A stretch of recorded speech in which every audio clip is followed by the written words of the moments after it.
Now, All right. gents, it is time for Phil K.O.E.'s number 8 pick for the greatest television show of all time. And folks, this is a difficult one. I'm tied between two. It's the same show of the same series.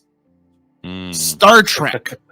Either Star Trek or Star Trek The Next Generation. Okay. Maybe Deep Space Nine in a pinch, but no, they're not as good as Star Trek or The Next Generation. Because whether you like it or not, Star Trek, the original show, broke so many new grounds in our culture.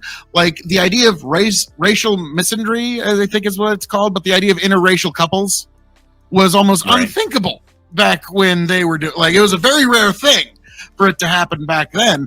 And Captain Kirk, like literally Captain Kirk kissing Uhura on television was the first time interracial romance of any kind had ever been portrayed in pop culture. So like the new grounds that they broke, undisputable, undeniable. The idea of now between you and me, guys, in a choice between Kirk and Picard, it's no fucking contest. First, I gotta ask, who do you pick, Kirk or Picard? Chicken and Tony. It depends on what you're picking him in. Who would you want captaining your ship? Ooh, Kirk. Picard. I gotta go with Picard. You know, Picard's gonna at least try to save your life with fucking Kirk. Ensign Ricky's are fucking going left and right. He's taking souls with him.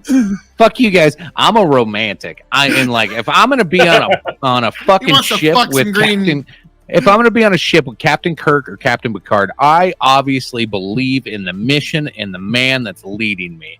And if Captain Kirk is my leader and he says we're gonna do this or we're gonna die trying, I'll fucking follow him to the ends of the earth. Captain fucking Picard, he's fucking halfway socialist if you actually fucking pay attention to that goddamn show. Like, there's some things in there in like this like sophisticated society that we're trying to like achieve, and you know, and like how they just run the goddamn ship. Deep Space Nine gets really socialist really fucking fast.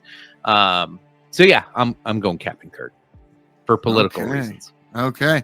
Like now, like to me, Picard, just because he's going to work on keeping you alive, he's going to work really hard to do that. Yeah, he's all about the greater good. Fuck just that. So you know, who cares about that? That's if you're wearing the red jumpsuit and you're going down planet side as Ensign Chicken, have your affairs in order. Yeah. Oh yeah, they are. Okay, good. Because Kirk is taking souls with him left and right, but like, so to me, if I have to follow a motherfucker into space, I'm saying I want an old Western gunslinging type motherfucker. I don't want no college educated. I'll put it this way.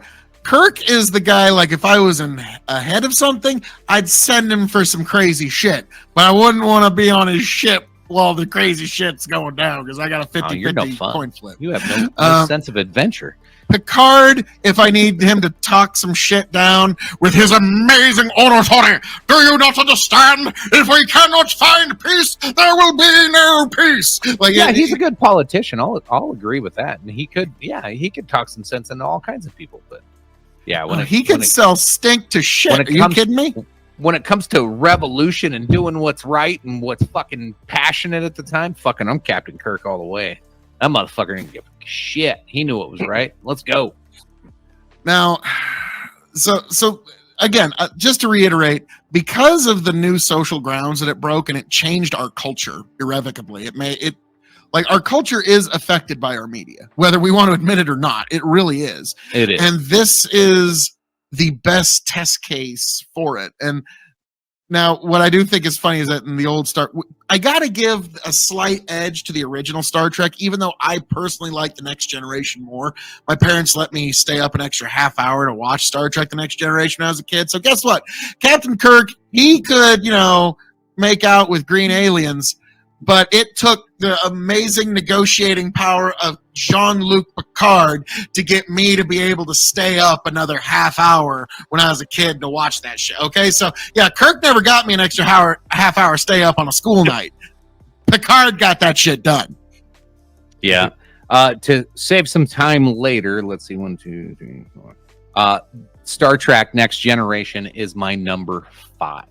Nice. So, we can pop it up when we get to number 5s, but I love Next Generation. I grew up watching this. I fucking watched all of these so many goddamn times, and honestly, I learned how to negotiate with adults through Captain Picard. Right or wrong, watching that and seeing how he handled situations, when to be mature, when you admit how fucked up you are sometimes, like, I learned a lot from him. In that storyline of how do you handle a tough situation, and how do you analyze it and come to the most logical conclusion. And sometimes I didn't agree with him, but like, I got it and I understood it. So yeah, like, this show for personal reasons is one of my favorites. And I, like, again, if it's on, I'm glued. I'm sitting down and I'm watching. I don't give a fuck what episode it is. I love them all. Okay, now before we move on, I got a quick question I need to ask the both of you. I'm assuming you've probably both seen the Star Trek episode Data, Measure of a Man. It's the one where Data's on trial for his own humanity, and does he have the autonomy? Okay. I remember that one. Now, here's the question.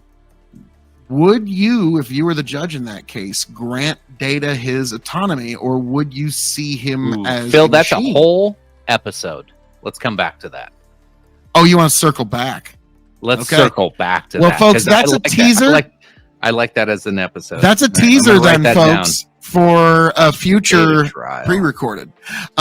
Because I think we all like that one. But all right, so Star Trek we have. Now we